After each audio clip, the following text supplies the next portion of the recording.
क्या गृहस्थ जीवन में रहकर भी मोक्ष या मुक्ति मिल सकती है? आइए जानते हैं इस कहानी के द्वारा। यह कहानी है महर्षि अंगिरा के शिष्य गोपमाल की, जो कि एक समझदार और मुक्ति के इच्छुक युवक थे। एक दिन गुरु ने उनका तिलक किया और कहा, बेटा, मुझे पता है कि तुम मोक्ष पाना चाहते हो, लेकिन पहले गृहस्थ जीवन यानी शादी और परिवार की जिम्मेदारियां निभाओ। गोपमाल थोड़ा हिचकिचाए और बोले, गुरुदेव, क्या संसार में रहकर मैं मुक्ति का मार्ग नहीं भूल जाऊंगा? गुरु मुस्कुराए और बोले, अगर तुम अपने कर्मों के फल में आसक्त नहीं रहोगे तो गृहस्थ जीवन जीते हुए भी मुक्ति की ओर बढ़ सकते हो। गुरु की बात मानकर गोपमाल ने हेमा मालिनी नाम की एक सुलक्षणा कन्या से विवाह किया और गृहस्थ जीवन शुरू किया। समय बीतता गया। एक दिन पैसों की तंगी के कारण गोपमाल को अपनी गायें बेचनी पड़ी, लेकिन बाद में पता चला कि वे गायें धोखे से कसाई को बेच दी गईं और उनका वध हो गया। यह जानकर गोपमाल का हृदय फटने लगा।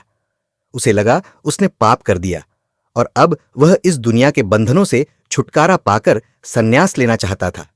अब उसने निश्चय किया कि वह गृहस्थी के उत्तरदायित्वों का परित्याग कर देगा। उसने यह बात किसी को भी नहीं बताई। फिर भी उसके जीवन में आकस्मिक परिवर्तन और तीव्र विरक्ति देखकर हेमा मालिनी ने उसके मन की बात जान ली। उसने निश्चय कर लिया कि यदि गोपमाल गृहस्थ का परित्याग करते हैं तो मैं भी उनके साथ ही गृह परित्याग कर दूंगी। एक रात वह चुपचाप उठे और घर से निकलने लगे। तभी सामने उनकी पत्नी हेमा मालिनी खड़ी थीं।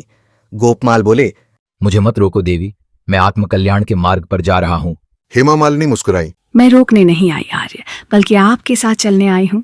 क्या आत्मा का कल्याण सिर्फ पुरुषों का अधिकार है? गोपमाल थोड़े चिंतित हुए। लेकिन वन का जीवन कठिन होता है, क्या तुम सह सकोगी? मैंने विवाह के समय हर सुख दुख में साथ निभाने का वचन दिया था, अब उसे निभाने का समय है। तभी सामने एक तेज प्रकाश हुआ और महर्षि अंगिरा प्रकट हुए। उन्होंने कहा, मैं बेटा, तुम दोनों त्याग करने को तैयार हो, यह महान बात है।